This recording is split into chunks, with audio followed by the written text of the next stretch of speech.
Hello everyone, welcome. Thank you very much for coming today and spending time with us. I'm Louise Walker, I live in the east of England and I'm elected by the members to the National Members Council and Senate, as well as being chair for the Council's Membership Values and Principles Committee, working with the board and colleagues. This event is being recorded, so if you don't want to appear on the video, keep your camera off. And if you'd like to enable live captions, you can do so by clicking on More on the toolbar at the top and then selecting Language and Speech. And here you'll find an option to turn on live captions. This may appear slightly differently depending on the device you're using, but it will be there. If you're having any problems, please put a message in the chat with the device you're using, and if you're joining via an app or a browser. So today, this is the second time we're running these events. We hope to deliver many more in the future, and they're part of a wider initiative to celebrate our co-op difference and member democracy, ensuring we're offering members more ways to engage with our board, council, leaders and one another during the AGM period, and really getting an understanding of how our motions can help influence how we do business. As co-op members and owners of this business, we'd love your suggestions on the chat on how we can improve these events going further. And you'll also get a link to a feedback form by the end of the week. We want to ensure these are useful for you. So what we're doing today is we're going to cover three themes on our proposed 2024 motions: member pricing on healthy products, ingredients and household basics, tackling the root causes of retail crime, and our co-op DNA. And they're going to be 20 minutes for each discussion. The motion proposals will introduce the motion, and there'll be a member of our 100-strong National Members Council. We'll hand over to a member of Then we'll hand over to a member of the group board to talk about the official board response to this motion, and the official response will appear in the chat. And then we'll also hear from a colleague with expert knowledge and experience. So then it's going to be over to you. We want to hear your thoughts and views and have a discussion about what you think. After all, it's your co-op. We've also have a question that we're exploring under each motion, and we'd like your input on that. We're going to discuss these three motion themes, so please stay on topic. We do have some colleagues here who can answer some of your questions in the chat. And first of all, I'm going to hand over to Lois McClure, who'll be introducing our first motion and its background. Thank you, Lois. Thanks very much, Louise. Good afternoon, everybody. My name's Lois McClure. So I am a member of the National Members Council, representing our members in the North West, but I'm also a colleague member, so I work in our support centre as well, and I've been a colleague for 12 years, so very, very passionate about our co-op. So yeah, I'm going to be talking through motion 1, which has been submitted on behalf of the council, and it's around member prices on healthy foods. So we know that, you know, healthy foods and access to healthy foods is still a really important issue for everybody at the minute, and we know that member pricing has been brought in during 2023 and is really helping with those everyday essentials to support people with rising costs. But we do know that healthy food does still tend to be expensive, and is still not, you know, across a lot of some of the healthy products, and people are struggling to make ends meet.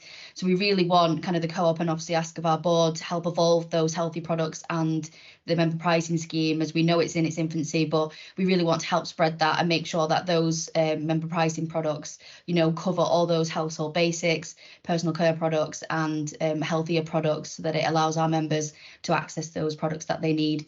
So yeah, our ask really is to make sure that Co-op extend our member pricing scheme to make sure that it covers more healthy foods and these basics more locally, which we all agree.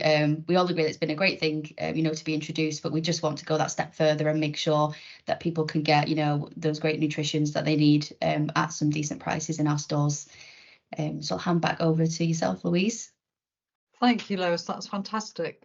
What we'll do now is move to the board, and we're very lucky today. Actually, we've got two board members with us, Sarah McCarthy-Fry and Kate Allen. So Sarah's going to respond on behalf of the board, but then obviously Kate's here if there are any other questions. So if you have got anything you want to contribute, you can put it in the chat, and then we're going to have a bit of a wider discussion. So thank you very much, Sarah.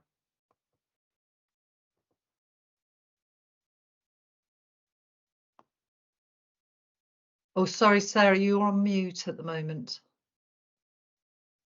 Thank you. So I am. That's a classic, isn't it? Sarah. I'm Sarah McCarthy-Fry, and I'm a member nominated director, which means I'm elected by you, the members, and I've been on the board for 5 years now. We want to help our member owners make healthy choices, but we're also keeping in mind that it isn't for us to tell them what they should buy. But having said that, what we can do is make healthy products available and accessible to our members to buy. And we can and do make information available about what healthy choices are. And that's via our social media channels, our in-store radio channel, and on our tills and our in-store TV screens. And last year, we promoted the Healthy Start and Best Start schemes, and we encouraged children and their parents to include more vegetables in their diets. And we really don't want price to be a barrier. So we ensure that our reduced fat and light alternative options are priced the same as the standard ones, and that we keenly price our fruit and veg. And we also ensure that fruit and veg are regularly included in our promotions, and our lunchtime meal deals now include a selection of fruit. Now, one of our co-op principles is concern for the community. And in this time of stretched budgets, we support local communities to make sure there is access to food and other household essentials. And we've done this through partnerships with the Hubbub Community Fridge Network and your local pantry. Now, we know there is always more to do, so we actually welcome this motion. And I think in the chat, you can see the full board response, and we certainly recommend support for this motion. Thank you very much, Sarah. And today we're very fortunate to have Rachel Halter, Co-op Director of Membership and Customer Relations Management, who may wish to provide a comment as well. Rachel, would you like to speak? I'll be really brief. Hello again, Louise. I feel like we're seeing a lot of each other at the moment. Rachel was on, we had our Membership Values and Principles Committee last night. So Rachel, again, was very great at speaking on the committee. So thank you very much for taking time again to be with us. So this is a fairly last minute entry to the meeting, but I did join the other night. And look, as a leadership team within the organisation, we are really passionate about making healthy choices more accessible. And so obviously, in light of the motion and obviously the feeling from members, we've been looking at what actions we can take within the organisation to start really making that more visible and doing and creating more activity around accessibility and healthier choices. So there will be some more activity coming over the summer, supporting member prices in healthier products that we're looking at doing. We're also looking at where we can make sure that healthy choices are always part of new proposition development. So one of those things that you will have seen, some of you will have seen recently, was our boost emissions trial.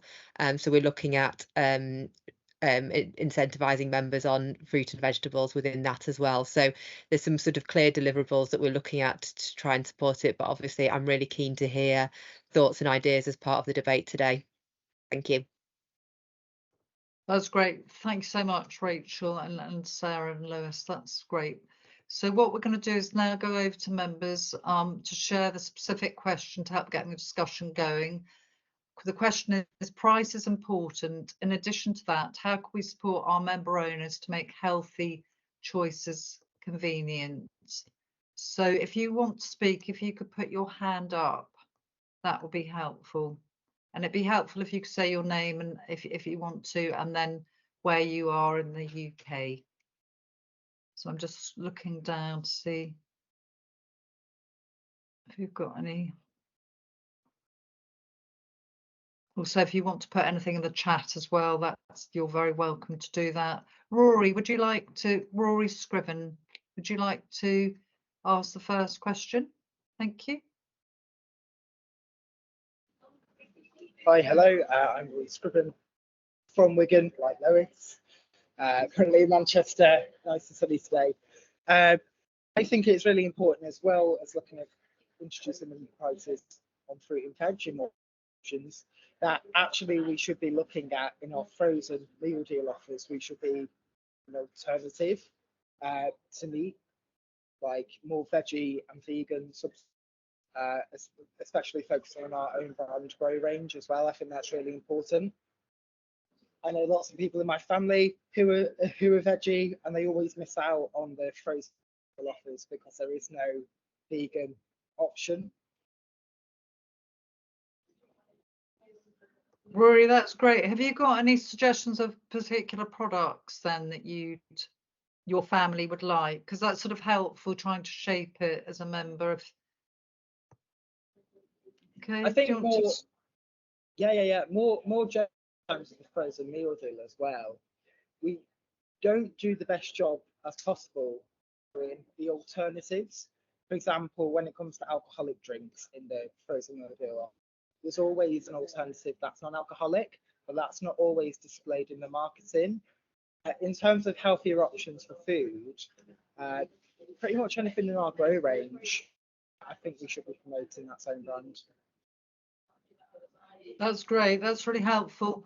I don't know, Rachel, if anybody wants to contribute back and ask further questions about what people have contributed, that's fine.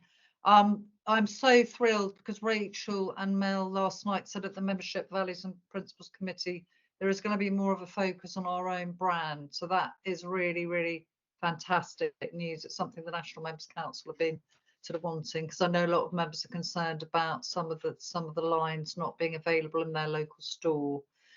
So we've got Jane, is it Rishaw? Would you like to say anything? You've put something in chat, but if you'd like to speak as well, you don't have to have your camera on. That'd be great. Jane from Fife. Louise, she hasn't got camera or speaker at the moment, so I'm happy to read out what she's written. Oh, right, okay. Yeah. Jules, saying that then, thank you. Yeah, she's made a really good point about increasing the possibility of purchasing individual fruits and vegetables. Frozen fruit and veg is also practical. Reminders are a good idea. And I agree with that. As a single person, sometimes when I buy, fruit, I can't get through it quick enough before it goes off, and that's all retailers, to be honest, not just Co-op. That's great. And then we've got Tony Butcher. Would you like to speak if you're able to?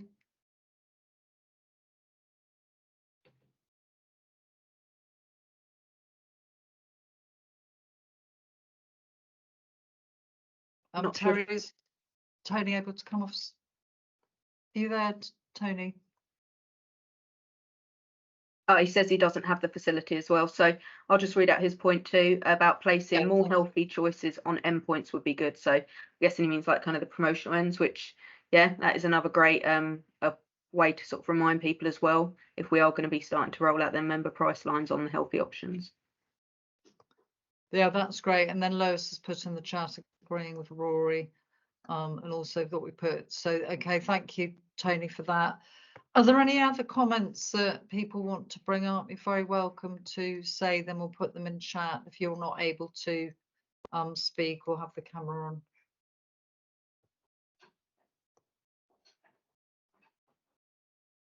on. Rachel, do you want to talk a little bit more about what's happening? Thank you.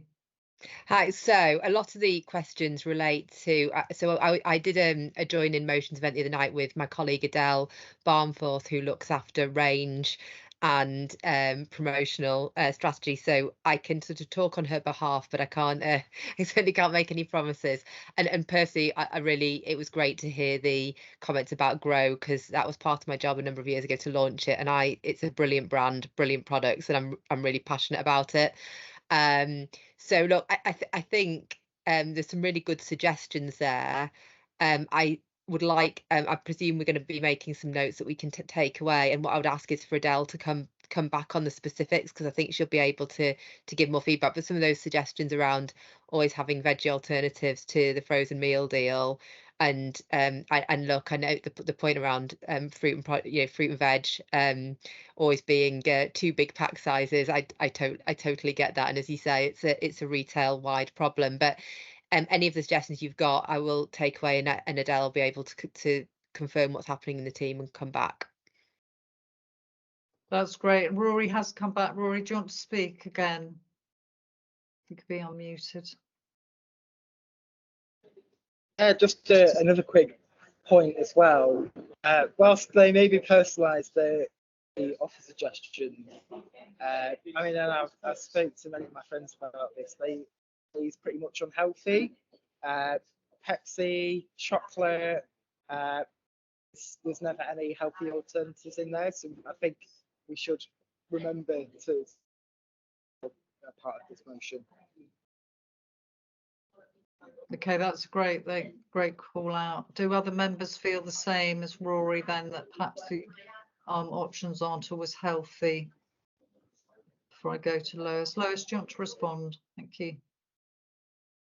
Yeah, sorry, I know I proposed the motion, but it was just a bit of it to add to my comment really in the chat, and maybe a little bit of a question to Rachel as well around, you know, some of these points would differentiate us from the market in terms of what everybody's doing, you know, and we're all keen as a, you know, as a council to make sure that our membership proposition is not just turning into, you know, everything that's happening in other retailers. So I don't know if Rachel, you've got any further kind of things you can add on how, you know, how we're developing, you know, the proposition throughout the year, and how we are going to be making sure that it's not just member prices as such, and how it's developing in terms of stuff. I know there's stuff happening on the app, you know, in terms of how members can get involved in terms of, you know, acquiring different ways of doing things and getting offers on your app. I don't know if you wanted to just chat about that a little bit. So Yeah, that'd be okay. So do you mean sort of talking more about the missions that we've set up, or because I'm like Lois, you obviously know quite a lot that's going on as well, I'm sure. So which bit are you referring to specifically? Yeah, just how we're getting more things on the app, and just how we're making sure that it's not just, you know, the financial benefit is great, but it's how, yeah, people can get, we're not just, you know, just giving offers, and we're making sure that actually it's, you know, that we're doing it on the important products that people, you know, other retailers are not doing, like how we're making sure that we're standing out from other retailers. Fine. Okay. Well, as sort of I mentioned earlier, it's probably worth me putting a picture of a booster mission in the chat, which I will do once I stop talking.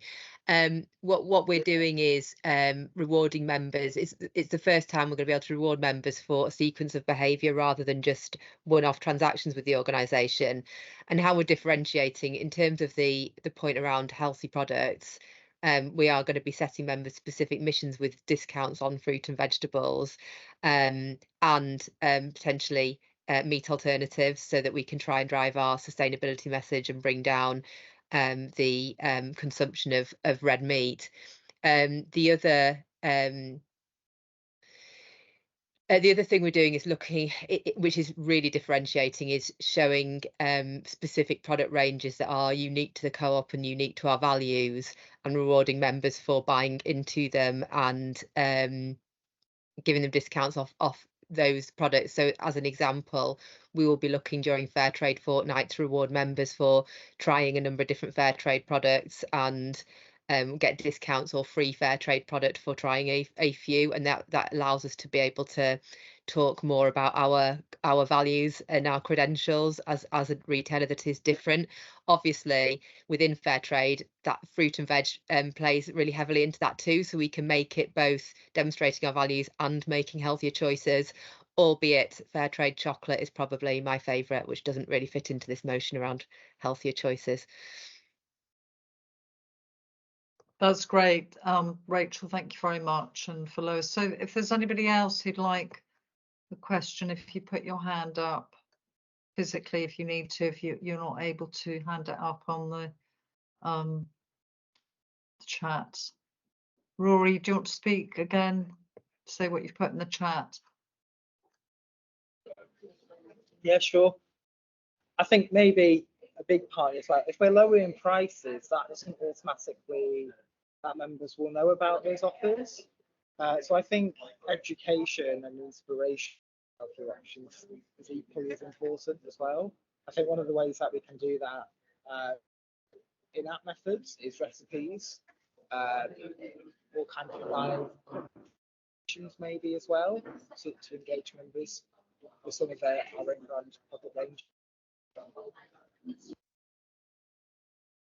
So I think in terms of recipes came actually up, and how we can make healthier choices and healthier, I guess healthier eating inspiration to our members.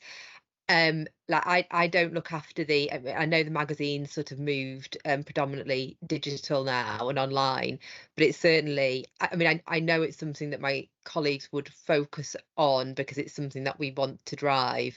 Whether we need to be more overt about it, and think about what proportion of recipes are healthy versus non-healthy, something like that. I'd be really interested for the council to kind of give us some ideas on.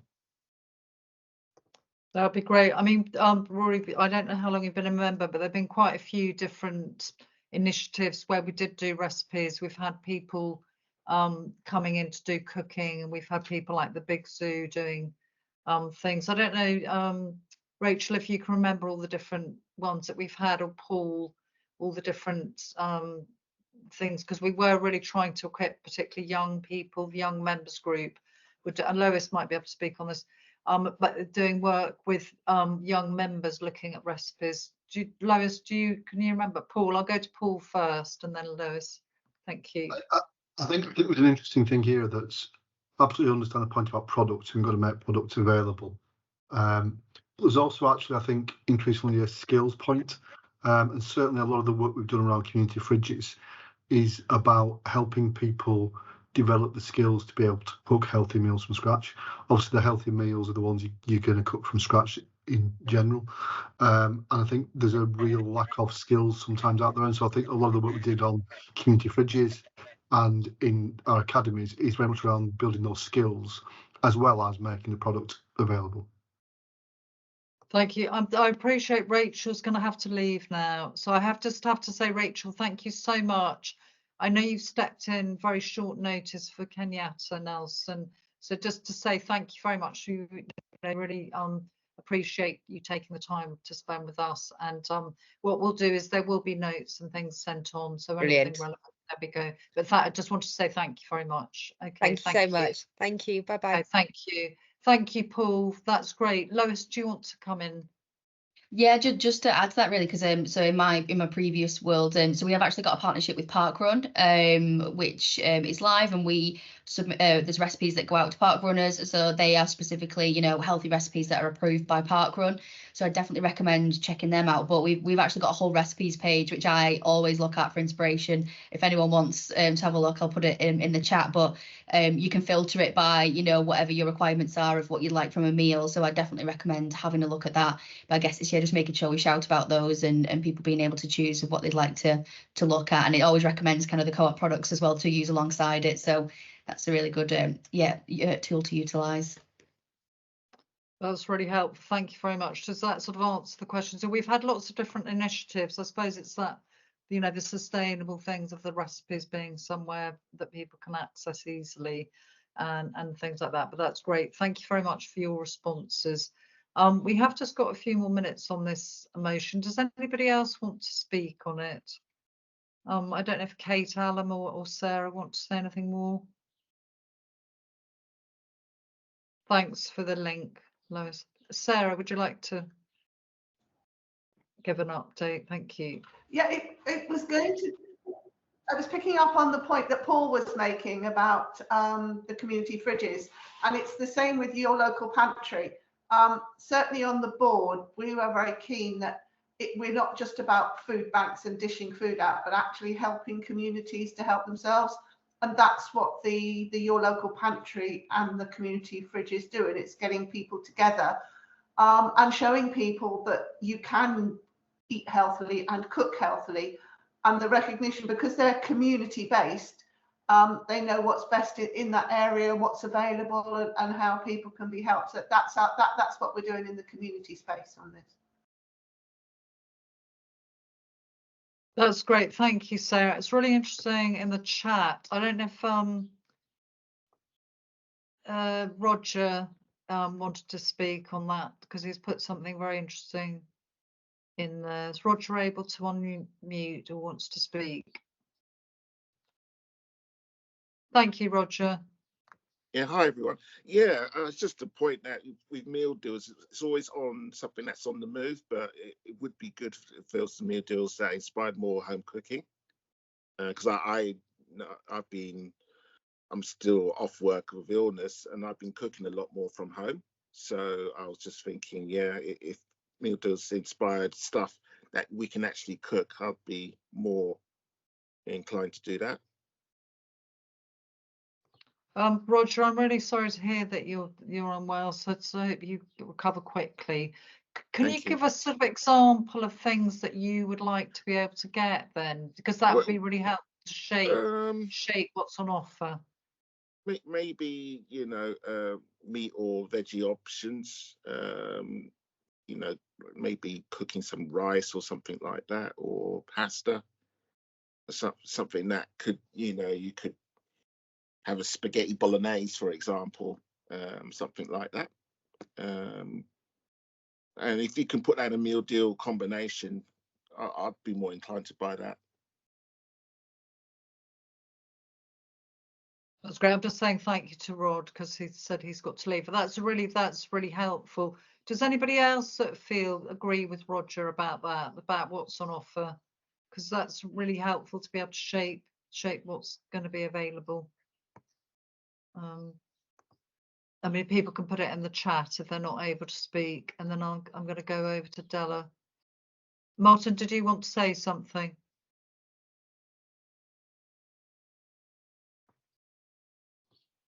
Do you want to be unmuted? Is that okay? Terry, could you unmute Martin, please?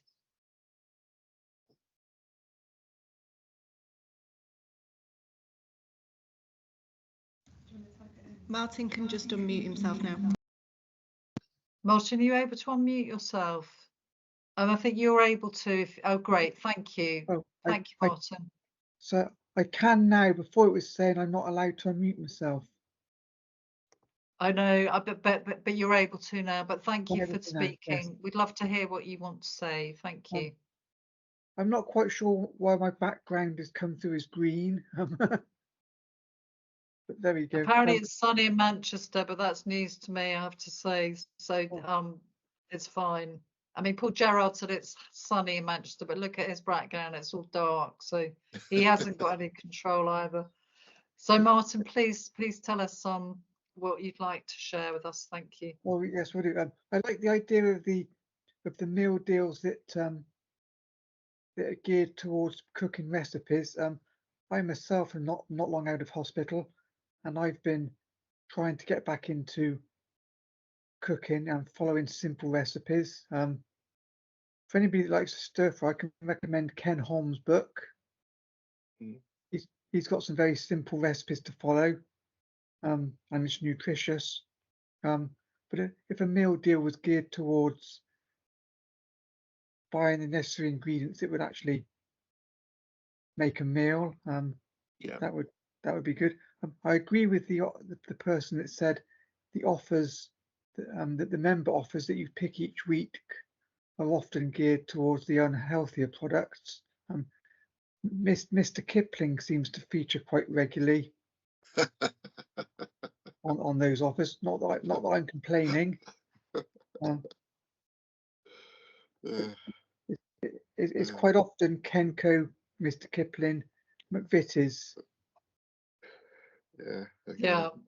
So I think this is a concern for members then, isn't it? If we're saying our motion's saying we want people to buy healthy options, we've really got to help sort of assist with that. But Martin, I'm so sorry you've been unwell as well, and I hope you and Roger both have very, I know you're separate people in different places, but just really hope you sort of recover fully and well and look after yourselves. We really appreciate you coming today, because it's really helpful for us to get different ideas from different members. So thank you. And you're welcome to, we've got 2 other motions as well. I know Della's desperate to speak. So I'll just hand to Della, and then if we've got any more things, we've got about 3 more minutes on this motion, and then we're going to move on. So, you're welcome to contribute about other motions as well. Or if you haven't had time and you think of something afterwards, do put it in the chat, because we're going to make notes out of this and look at what our member owners want. So Della, thank you. Thank you, Louise. I just wanted to kind of jump on the points that Roger and Martin raised. Just in regards to the healthy eating meal deal solutions. So I think it's definitely a good point raised. So I work in food stores. I'm an operations manager as well as a council member. So I see like day to day what we present for our customers. So interestingly, we do have some meal deals that occur in the store. But I think what you guys are suggesting is if we could connect it better across the whole shop. So for example, we have a stir fry meal deal solution, which encourages you to buy the individual components. Often when we do promotions on our normal grocery range, excluding fresh, it's with the idea of creating a full meal. But I guess what you guys are suggesting, which is really good, is us connecting it together more. So for example, if we had spaghetti bolognese and the components to make a spaghetti bolognese on offer, how do we incorporate, you know, the mincemeat and the fresh section, or a vegan or vegetarian version to become part of that deal, which I think is actually a really great idea, because some people have mentioned in the comments that they sometimes lack inspiration when cooking, and you go to the shop in hope that you're going to see something. So I think that could be a good suggestion. And equally, if we brought some of the recipes stuff that Lois was talking about from the website that we need to shout about more, if we could bring that possibly to the shelf edge to help encouraging people when they are trying to actively cook healthier and cook themselves from home. So it was just to add that point, Louise. That's fine. I mean, you're just coming up with such great ideas. So thank you very much for contributing. And what we'll do is take back any ideas. So as I said, if you think of something and then think, oh, I wish I'd said that, do put it in the chat. Then obviously on the feedback that we're going to ask you to do afterwards, you can add that to that as well. So thank you. What we're going to do now is we're going to move on to the second motion. So we're going to move on to the next one. So I'm just going to, funnily enough, I'm going to be handing back to Della McDonald. So if you'd like to introduce yourself, Della, and then Della will be introducing the second motion. Thank you, Della. Thank you, Louise. So yeah, again, Della McDonald. I am a council member for Yorkshire and Humber. I keep saying West Yorkshire because I'm in West Yorkshire, but it's the whole of Yorkshire and the Humber. As well as being on the National Members Council, like I said, I am a co-op colleague, so I'm an operations manager for some of our stores. So I work very closely with our frontline colleagues and our communities as well. So through my time on council over the recent years, and certainly in my 10 years as a colleague, we as a co-op have heavily campaigned for the respect for shop workers and tackling crime against shop workers and retail crime as a whole. We've been very successful in the campaigns that we've done over the years, and it's led to some great impact for our colleagues and our communities. But crime is still growing, retail crime as a whole, and this motion 2 is focusing on tackling the root cause of retail crime. So we're now elevating the level of campaigning that we're doing to focus on trying to fix the problem rather than just creating what would be an end result of a solution to the current problem. So we're looking at now focusing on reoffenders, and how do we tackle the root cause of why these people continue to come into our stores. And a lot of it is organised crime. They could be individuals, they can be in groups, they can be very violent, they can be very undercover and just go under the radar, but all of them impact our colleagues and our communities. It affects how our colleagues feel working in our stores, it affects the availability of products in our stores for our members, and it affects how safe our customers feel in the communities that they live in. I've noticed that our communities take it just as personally as our colleagues do when crime does arise. So we're really trying to focus with this motion, like I say, on tackling the root cause. So what causes a person to become an offender? And that can be things such as drug abuse, lack of education, sometimes it's homelessness, and the reoffending piece plays a big part in that. I certainly see a lot of it in the stores that I work with, and the colleagues do have to work really closely with the local police. I have a store in my area, for example, that has had 36 arrests in the space of 6 months, but these are all from repeat offenders. So as soon as they come out, they're back in the shop and doing the same thing. So this motion is really looking at tackling the root cause, because as much as now we're getting the buy-in from the police and the courts for better sentencing and better acknowledgement of the crime against shop workers, it doesn't solve the problem of reoffenders and repeat offenders that are going to keep occurring unless we keep campaigning in this space, and we are leading the way above all other retailers on this. So that's what motion 2 covers. I'll hand back to you, Louise. Fantastic, thank you, Della. That's really helpful to get that direct experience from the shop floor. You know, thank you very much. So Sarah McCarthy-Fry, would you like to give a response and to the motion on behalf of the board, please? Thank you. Right, certainly will. This has been dear to the hearts of a lot of the board for quite a long time. Our colleagues don't come to work expecting to be abused or attacked, and we've long been concerned about the level of violence and abuse sustained by our frontline colleagues.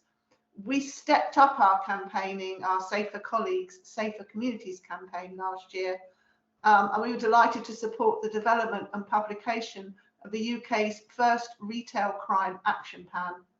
We campaigned vigorously with our colleagues across the wider cooperative movement, and we encouraged 13,000 member owners of not just our co-op but other cooperative groups to write to their MP to support the need for a standalone office for assaulting a shop worker. Now, this was already in place in Scotland thanks to our previous campaigns. Now, since this board response was written, the Westminster government has announced that a new law is to be introduced in England and Wales too. And that shows the power of our persistent campaigning. And as a little aside, I saw somebody the other day who said, Sarah, you told me last year about the problems with retail crime. He said, and it's been all over the news, so what you've been doing has really worked. So that getting that message out there is making a difference. But we're not stopping there. And our focus has always been not on just addressing this issue after an assault has happened, but on tackling the root cause as well. Now, we've supported positive social action through our Peer Action Collective, and that's with young people impacted by violence, and our work with substance abuse problems through the Offender to Rehab programme. Now, when we support local community causes, we can support people at the heart of communities who are providing positive interventions, giving offenders very focused support and a holistic approach. As has been said, it's often that there's a wider issue behind it. Now, we know that getting the police to attend incidents is vital and pursuing through the courts is important, but the police need the full range of interventions to prevent crime. And if we don't do that, we're just pushing the problem along the high street onto other retailers. And in the spirit of this motion, we will continue to work with partners this year so we can develop an evidence base so we know what interventions have the maximum impact. But it's bigger than that. It needs national and government intervention. So we will, of course, continue to lobby decision makers in government by mobilising the power of our members, and the board is really happy to recommend support for this motion. Thank you very much, Sarah. That's really helpful. And I'd like to move across to Paul Gerrard, Co-op Campaigns, Public Affairs and Board Secretariat Director, who I'm grateful that he's been able to attend today, and if he'd like to give an update as well. Thank you, Paul. Thanks, Louise. We've campaigned on the issue of retail crime for 7 years now, since 2018. We've backed 4 private members' bills. We've backed a legislation, as Sarah said, that changed the law in Scotland, and we secured a change in the law in April. Or, well, the government said they're going to change the law in April, and that will come in the summer. And that's great news, and I think that is down to cooperative members. Be under no illusion, although every retailer has spoken about it, it's been the co-op group and the co-op movement more generally that has really led the conversation on this. I've given evidence to Parliament 6 weeks ago. I'm giving evidence to Parliament in another three or 4 weeks. So we've very much led the debate. And what we really needed, we needed a standalone offence, but we were also looking for the police to attend. Up until October last year, the police didn't attend 8 times out of 10 when we asked for help. Now, that's improved in the last few months since the Retail Crime Action Plan. They're now attending, rather than they're now not attending 4 times out of 10. So they've gone from attending 2 times out of 10 to attending 6 times out of 10. what that has meant, though, is that we can now the police are attending, now the police are at the incidents, we can now get to the real heart of this. And the real heart of this is that, as Della said, we are talking about a relatively small number of prolific and persistent offenders. And those offenders are reoffending. You know, people who go inside to prison for 6-7 weeks, it won't change their behaviour. We know short sentences don't work. And so what we need to do is we need to really begin to have that conversation about how you stop reoffending. Because if you stop reoffending, that's the most effective way to keep colleagues safe. And I think that's where we need to get to. You know, we've already done some work on this. So Sarah mentioned offender to rehab. We've done work with the peer action collective that Sarah also mentioned. But I think we really need to get into the conversation with government and with statutory authorities about how they intervene when someone has been arrested and is charged with an offence. How do you intervene to make sure they don't reoffend? Is it drug rehabilitation? Is it education and training? Is it employment? There's a range of options. We've got to get in. Is it restorative justice solutions? We've got to get into that conversation. Now we've got the police attending. Now we can start to have that conversation. So I very much welcome this motion from council. Council have been one of the originators of the whole campaign, and I'm delighted that we can now start to focus on really changing behaviours, and because changing behaviours in the long term is what will keep our colleagues safe. Thank you so much, Paul. That's really helpful, and to Sarah for your updates, and from Della with that first-hand experience. And we will go to chat in a moment, but just to say, as Paul said, it came from the National Members Council, this campaign. So it's really important that you all vote for the AGM. Make sure that you're looking at who's on the board and their experience, and then also looking at the council members that are going to represent you in your local area. So to make sure that you vote for that. Right, first of all, I'd like, Jules, are you happy to go to the comment from Tony if he's not able to speak himself, just to do it in order, and then we'll take an open floor once we've gone through the different comments. Thank you. So Tony says retail has seen increases in crime, and this is the highest retail has seen since 2003. Some recent studies have seen that crime has increased due to increased self-service tills and reduced colleague oversight.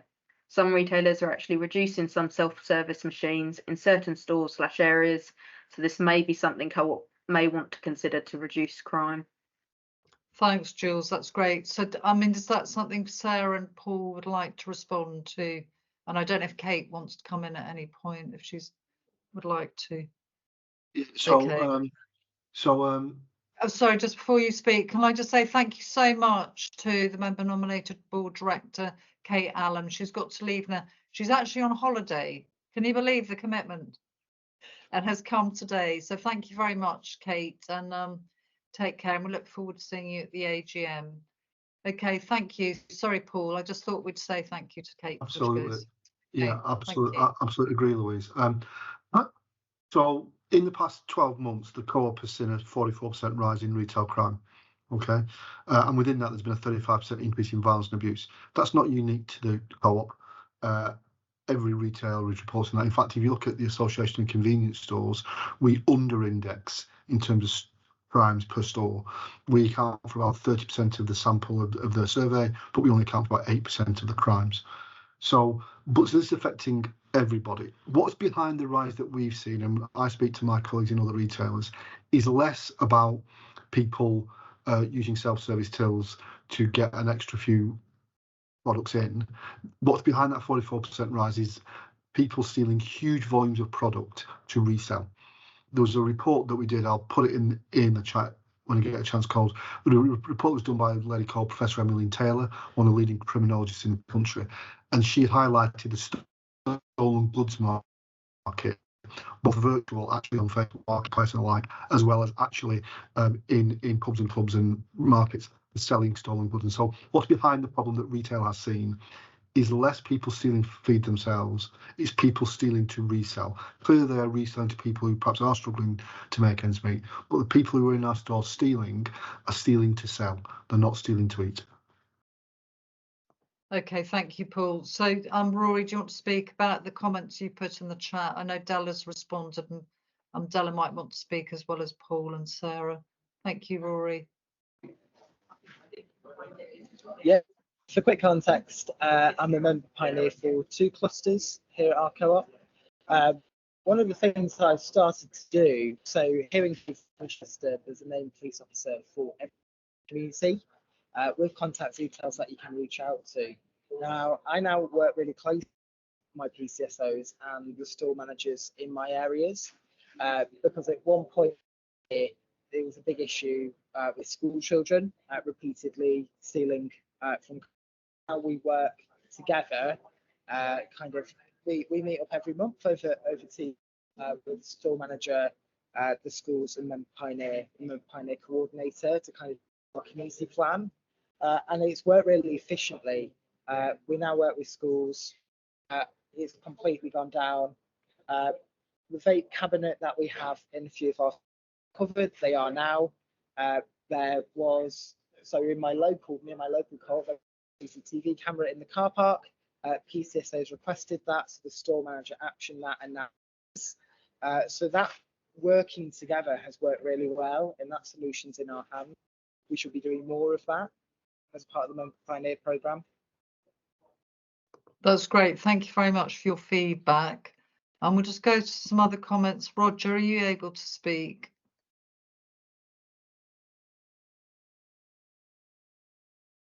Can you hear me? Yes, we can. Thank you. Yeah, I don't work in retail. I work for London Underground, but you get to know a lot of staff locally because you use the same shops when you're working. And they've told me that police won't even attend a shop unless there's a threshold, normally around £30. They won't attend. That's what they've been told unofficially. So unless you've been properly done over by gangs or stuff, if it's just an odd product, they won't bother. And that's what staff have told me as well. Thank you, Roger. Sarah, do you want to respond to that? And then I can see Della and Paul have got their hands up. Thank you, Roger. I think Paul wants to respond specifically on that issue of the threshold. I wanted to pick up on, I remember when all this campaign was going, and there was talk from some people about the retail stores aren't doing enough to help themselves on this. Well, certainly I've been looking around what we are doing, and we are looking at ways to protect, physical ways to protect our staff. And I think most of the stores now have these spirit cupboards, so that people can't just go and take bottles of spirits out. They have to go and ask for it. But also using technology, particularly on the self-service tills, that you can spot a pattern.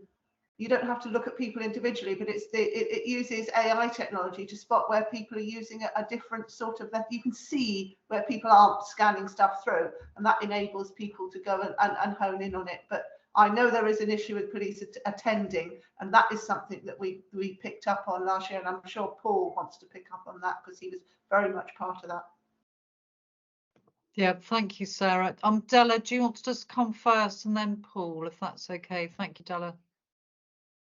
Yeah, so it was just to further add on to the point that Roger just mentioned. So if police time, although we do have an issue with police attendance in some areas, it's not all areas, police time is obviously valuable. So them coming out for an individual item that might have been an opportunist stealing isn't necessarily the best use of police time. Where they will step in a lot more now, and when we do things like Rory said of having a community plan, is when those repeat offenders are coming and taking little bits at a time, because it's the repeat offenders that are actually having the biggest impact, where it's organised crime or small groups of people that live locally that will come in and take small amounts on frequent occasions. So we can get police engagement on things like that, but it becomes harder when it's just a one-off opportunist. But as you can imagine, we also have to value police time as well as the risk that poses to colleagues and our communities in store. It was just to build on that, really. Paul? Thank you. I Thank don't know you. what happened there. I was looking at the chat and the whole thing shut down, so I apologise about that. If we could go to Paul first, and then we'll go to take other comments. Thank you, Della. I could hear you. I just couldn't see you. So thank you for being patient, everyone. Thanks, Louise. Just a couple of observations. There has undoubtedly been a problem over the last 10 years with the priority police have given to retail crime. And look, I'm a former law enforcement officer. I spent a decade in law enforcement, customs next. I've got no interest in slagging off the police. It's pointless.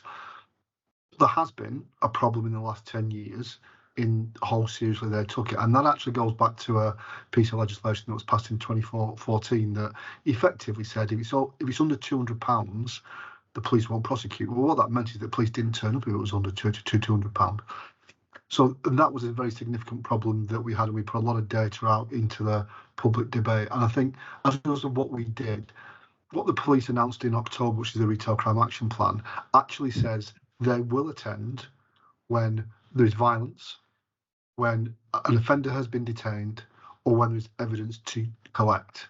And I think if we can get to the point of the police doing that, then I think police will be much safer.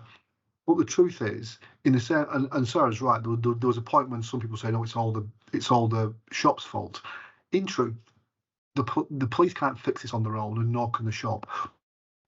Working together, as Rory described, absolutely, that's where we've got police partnerships with about 12 or 15 places across the UK. They are growing all the time. It took a bit of time to bed down, but we've seen in the first quarter of 2024 a 200% increase in the number of offenders that have been managed, and that could be a custodial sentence, it could be rehab, it could be a criminal behaviour order.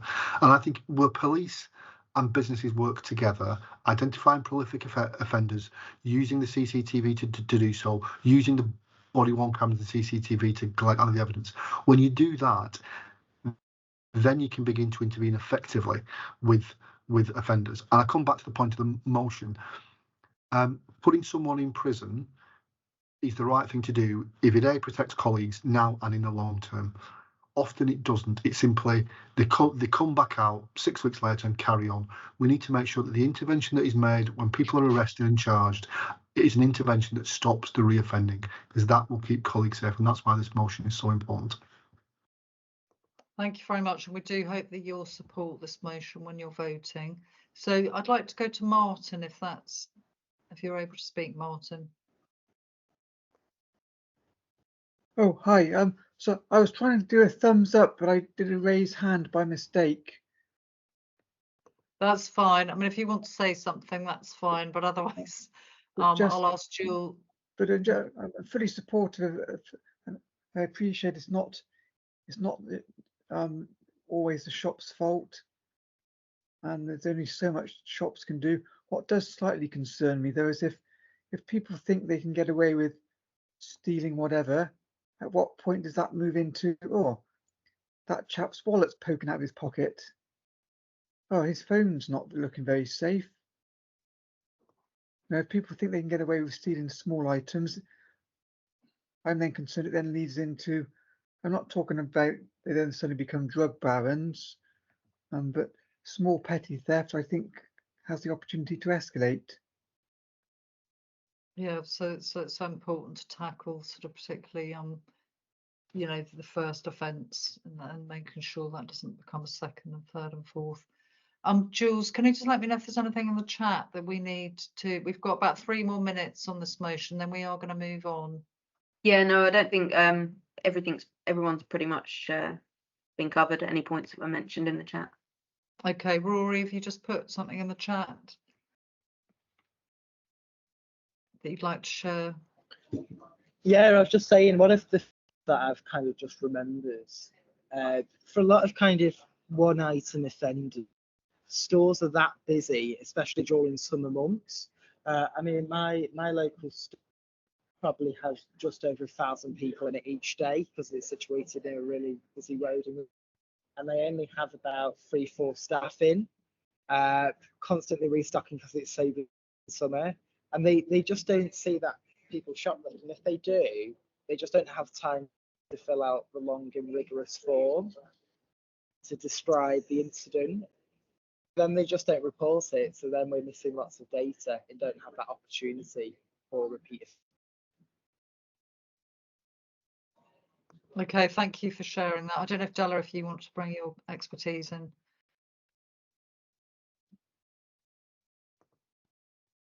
Sorry, I thought I'd unmuted myself and I hadn't. Yeah, so obviously from working in field with store colleagues, I have the conversation quite a lot, Rory, to what you're describing as time. But what we do, so for the context for those who don't work closely with the co-op, store colleagues have a form that they complete to make the co-op aware of what crime they are receiving, and that helps us to build trending data. So we can see what stores are impacted, how frequent, we can see information for repeat offenders. It helps us when compiling evidence to give to the local police, but equally it helps us when we look at investing resource. So I was just about to type in the chat to respond to Roger on the point that he raised around security guards. So we actually invest so much more now as a business in what we do to prevent crime than we ever have done.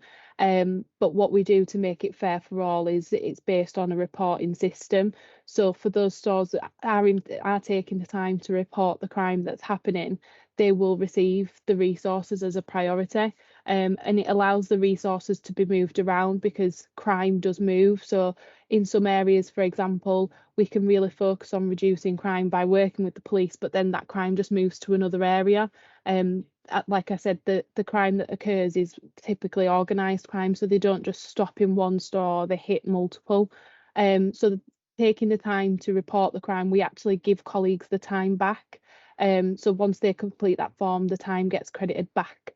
So we're incentivising the fact that we want colleagues to participate in making us aware of the crime that's happening in stores, so that we can fairly allocate the investment that we have made on things like guarding, body-worn cameras, intelligent CCTV, and we continue to trial so much more.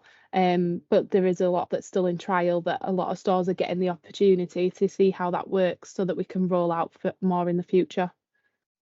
That's fantastic, Della. Thank you very much for explaining all of that. And Tom Anderson, are you able to speak? If you want to just put your sound up slightly, Tom, that'd be great. If you wanted to share what you put in the chat. Oh, I simply just wrote a big thank you to Paul Gerrard, the work he's done on this, and other things as well. I've been involved fighting modern slavery for a long time, and the work that he did on that was incredible. Well, I'm actually a member pioneer coordinator. Sorry, Tom, we are having difficulty hearing you. Is it possible to sort of increase the volume on your device?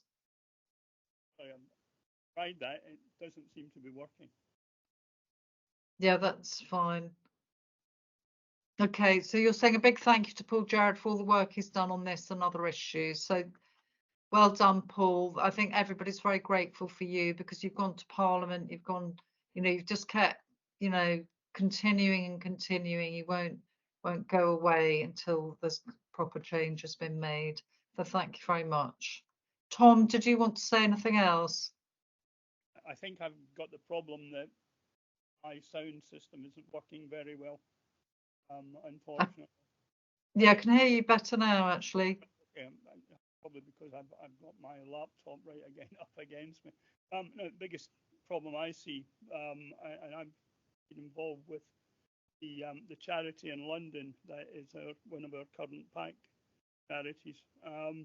Organised crime is the biggest issue, and that's what we've got to fight. It's not just in shoplifting; it's right across communities. Fighting county lines and actually doing something about it rather than just talking. I know what I would do, but hey, I'm not the justiciary. But I think they've got to have serious sentences for gangs like county lines that gets them off the street pretty much for a long time. Thanks. Yeah, thank you. Actually, in my day work, that's one of the areas I work in the community safety team, and that we work with on county lines, trying to raise awareness in schools. And now we're trying to raise awareness. We were in secondary schools, raising awareness more in primary schools because they're targeting anybody of any income, just to make, it's a business model, isn't it, to make money from people. But yeah, thank you very much, Tom. That's great. We are going to have to move on now to the the next motion. So just to say, if you do have any thoughts that you wanted to share about that motion, and so we were sort of wanting ideas about how to sort of look at reoffending, what intervention should we champion as a co-op to do so. So if you've got any more thoughts about that, that would be brilliant. So I'm going to hand over to the Vice Chair for this meeting today, Juliet Mulholland. Thank you. Thanks, Louise. So hi everyone, I'm Juliet. I represent the East of England constituency on the National Members Council, also a colleague.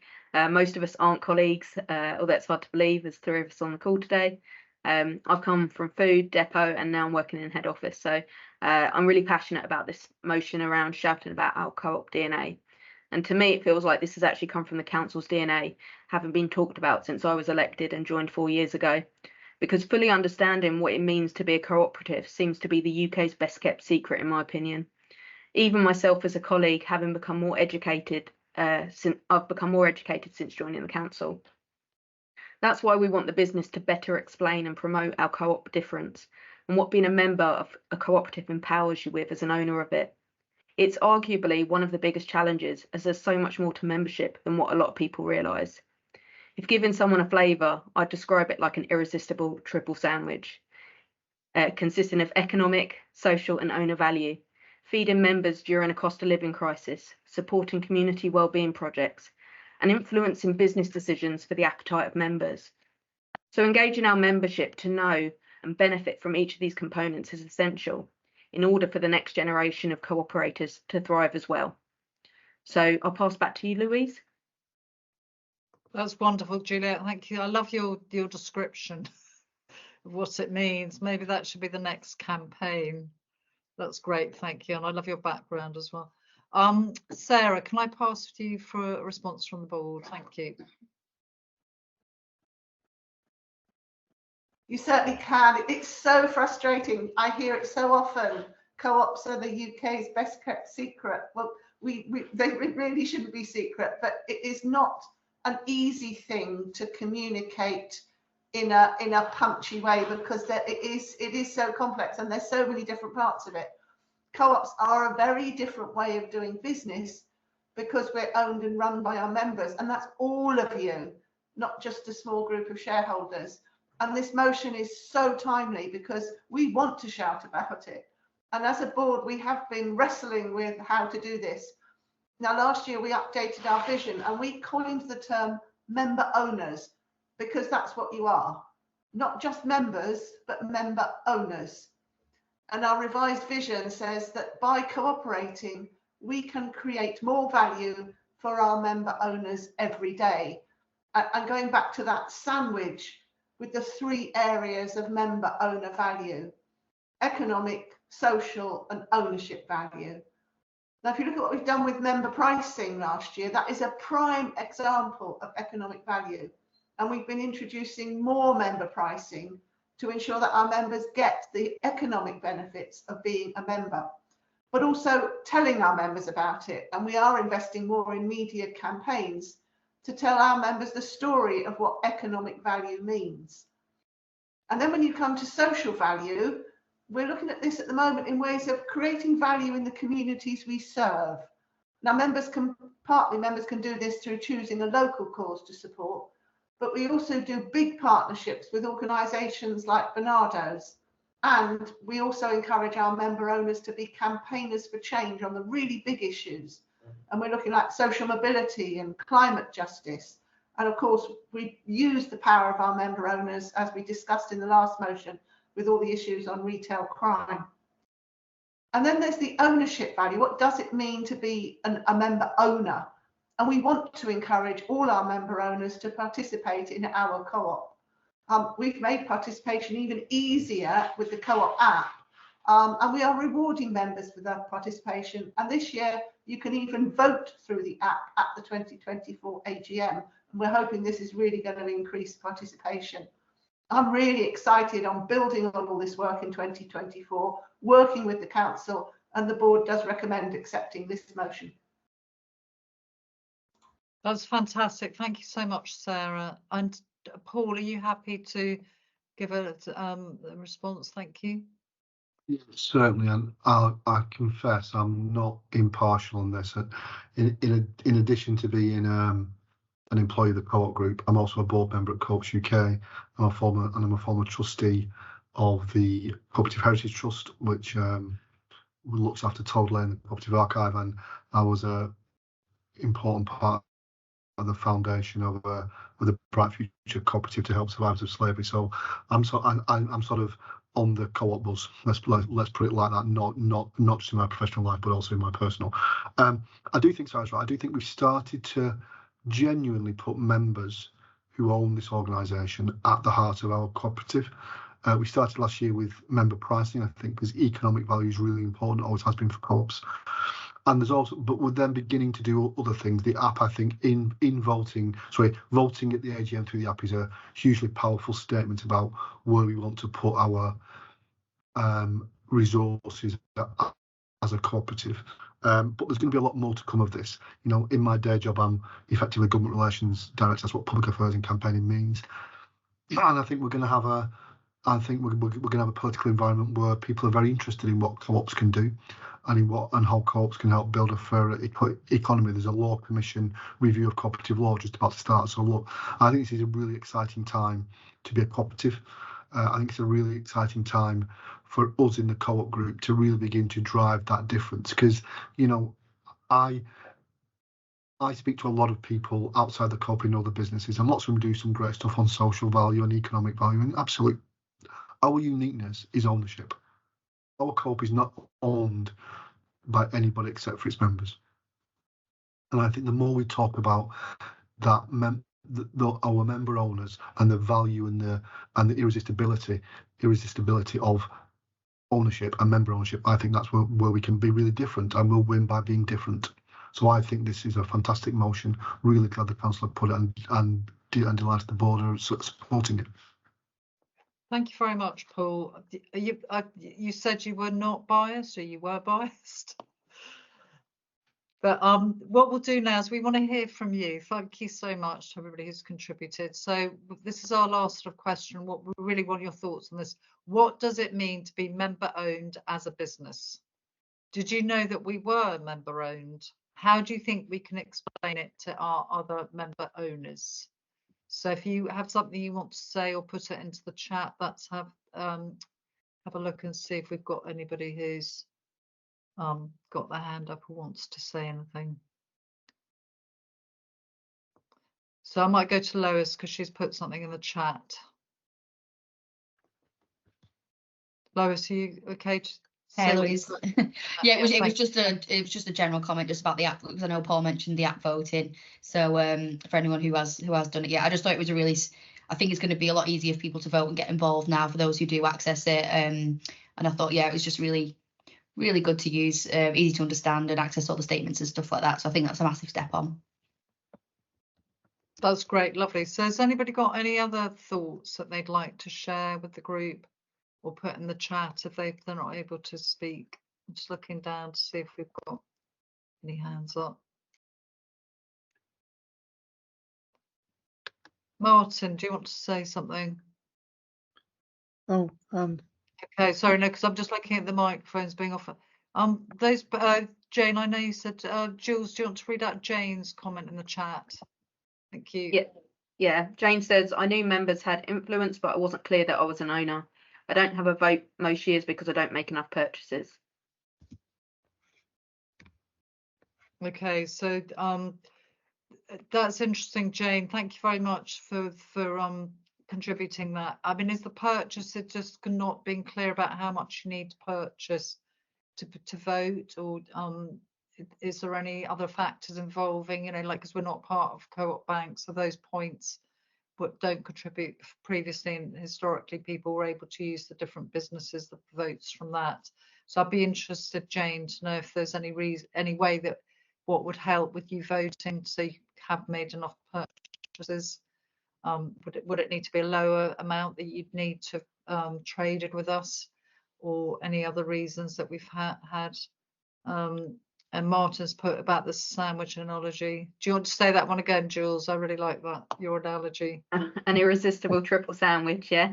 I don't think I've never actually seen an irresistible triple sandwich yet, but yeah, I think it is about making the message simple, because there is so much to membership, but yeah, it's about trying to simplify the message, I think, but also shout about the fact that we are so much different from other retailers, say, and other businesses. Yeah, and then we've got also Lois has put a comment, Jane. So I don't know if Jane's got anything that she wants to come.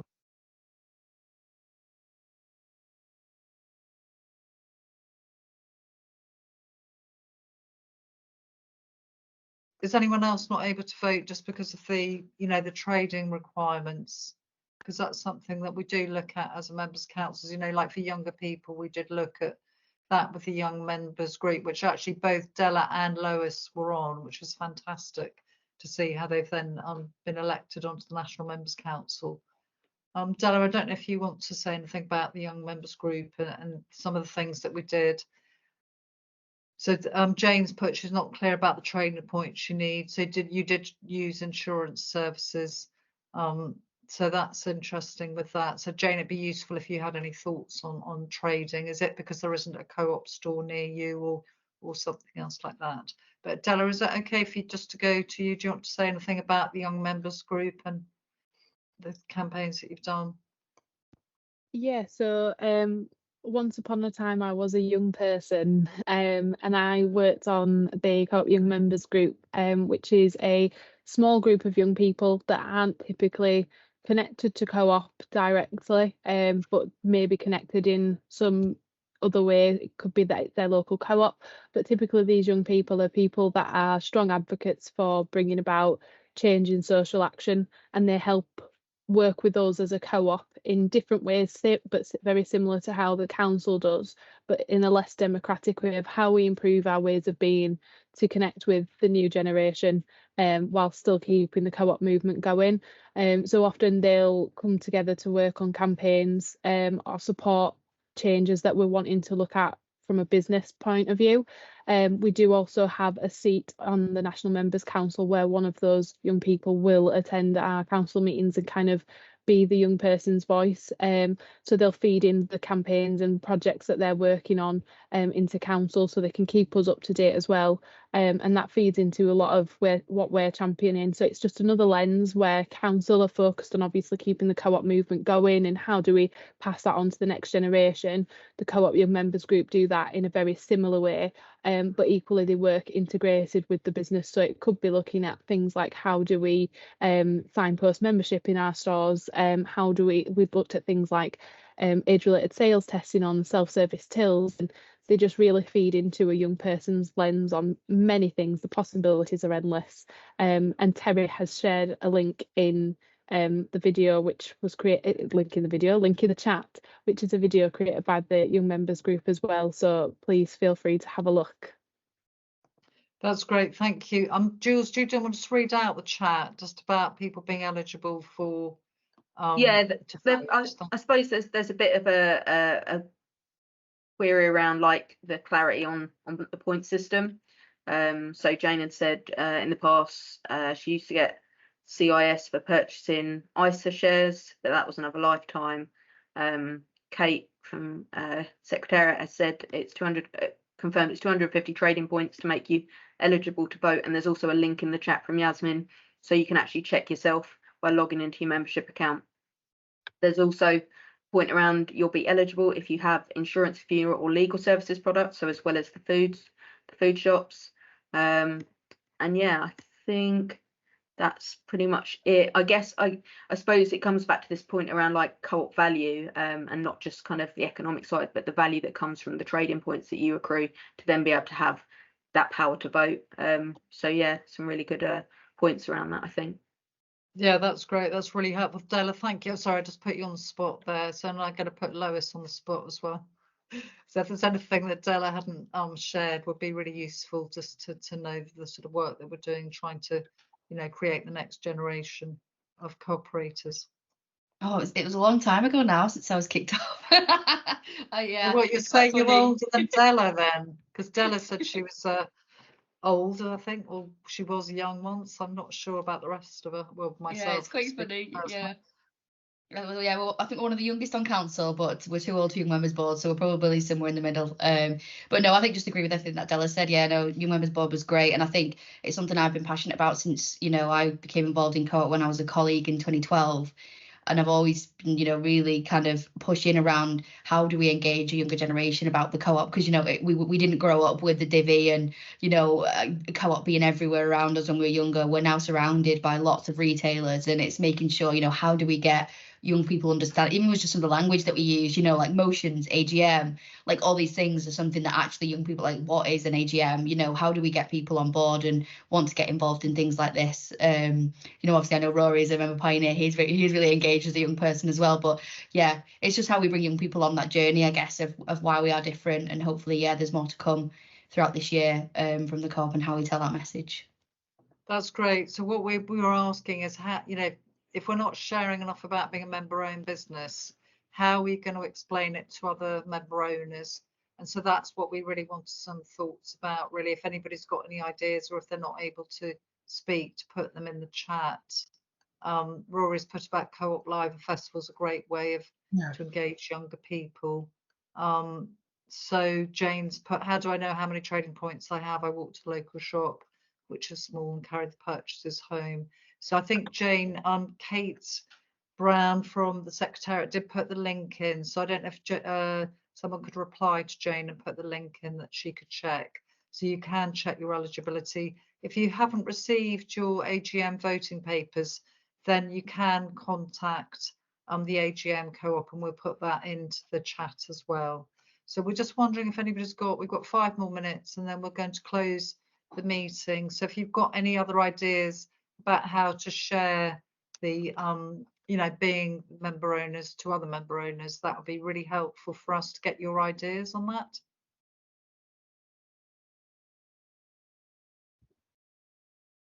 Rory's also put a comment around live and local activations. Don't know if you wanted to talk about that. Yeah, Rory, do you want to just say what you've put in the chat? So because some people might not be able to see it. Apologies, I'm currently on the move in the middle of Manchester, so I'm not sure how well you can hear me. Yeah, we can hear you, Rory. Yeah, okay, great.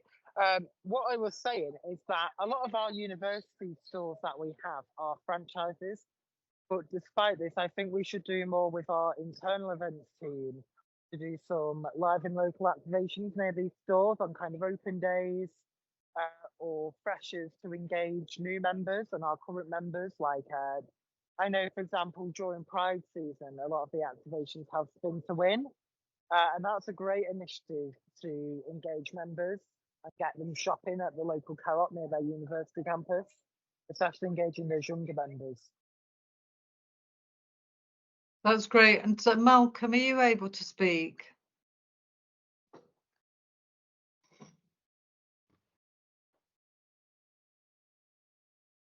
Malcolm's put in there, the obvious way to link new young members is to accept Totem. We accept young Scott, so why was Totem discontinued?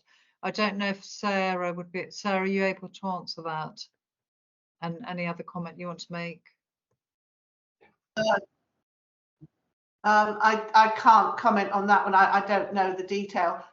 Going back to Jane's point, we keep on about trading points. I think in food, it roughly equates to 1 point for a pound. So I think a simple answer to Jane's question is, if you could spend £250 in a year with your, certainly it works on food. I think it's different for insurance and other parts. And I don't think we have increased that 250 points, certainly since I've been on the board.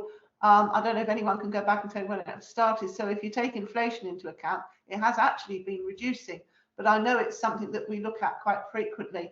If you go right back to co-op principles, in order to be a member of a co-op, the economic participation is really important, and that means trading. And that's the reason why we say in order to vote, you have to have traded with the society. what level it is a matter of decision for the board. Okay, that's great. Thank you very much. Paul, do you want to come back about totem? Are you talking about the NUS card, Malcolm? Is Paul Gerrard still there? I am, Louise. Yeah, It's not something. no, It's not something thought I it- know much about. We can take that away if that's helpful. Yeah, I think it was the contract, and that came to the end of its time. So I don't know if Malcolm's able to speak, because I know you've put different things in the chat there. So about we better educate our members and prospective members at a local level, for example, through community member forums. Be nice to see co-op group and independent co-ops come closer together, perhaps with a single membership card, and perhaps also a nice retailer.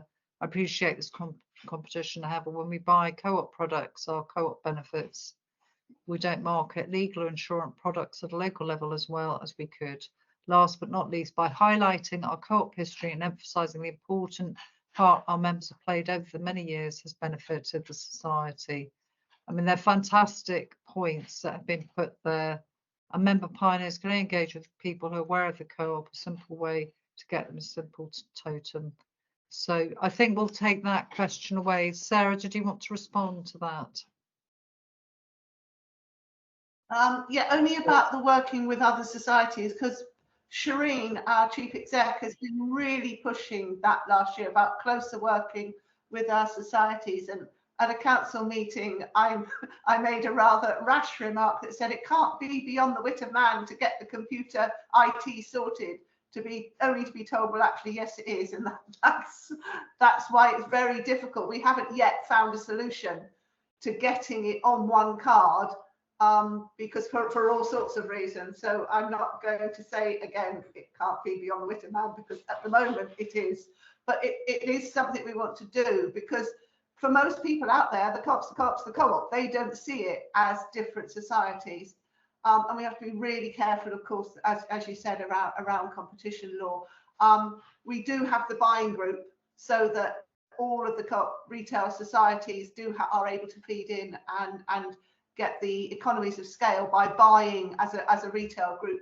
We have to be very, very careful around competition law about it. It is on the radar. It is something we're working on, but at the moment the tech's not there, I'm afraid.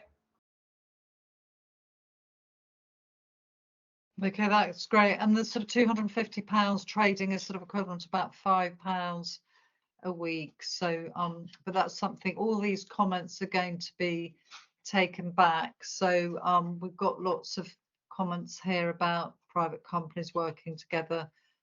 We agree. I mean, it's more confusing for member owners as well, isn't it?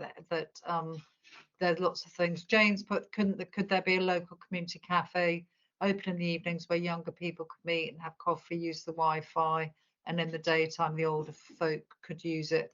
I know we were looking at the use of the properties. Paul, I don't know if you were involved in that, to look at how communities could use the spaces and things for some of the co-op buildings that weren't being used. I mean, I've been to a number of member meetings at different co-op buildings that aren't to do with the shops. We have got a number of properties that we don't use as shops. I'm not sure what we've done, and I know that sometimes we'll provide those to local charities at a peppercorn rent, which means that they can get estates and offices and warehouse space perhaps much cheaper. But beyond that, I'm not quite aware of what else has been done. Louise, it's not my area, in fairness. Okay, thank you very much, Rob. We have come to the end of the meeting. I have to say thank you so much to everybody. Thank you to everybody who's spoken. Thank you for everybody who's contributed with questions and in the chat or verbally, and hope that everybody sort of keeps healthy and improves if they haven't been well. But so just to find out more about the voting pack and eligibility and everything about the AGM, check the links and information that's been posted in the chat. If you had a question that you didn't get a chance to ask, you can email agm@coop.co.uk. If you're eligible, you have until midday on the 13th of May to vote. The Co-op AGM is on Saturday, the 18th of May at Co-op Live in Manchester, or online from 10:30, so you don't have to physically go to Manchester. You can attend online. We're going to send you a feedback form by the end of the week. As these events are fairly new, we want to hear what you thought, what worked well, what you thought could be improved. That would be really helpful. And please make sure that you vote. And thank you all. We're going to leave the call open for about another 5 minutes in case you want to get any links or information from the chat. And, you know, I'll stay on if you want to talk to me, and take care if you need to leave until next time. But just to say thank you so much, everyone. Thank you. Peace.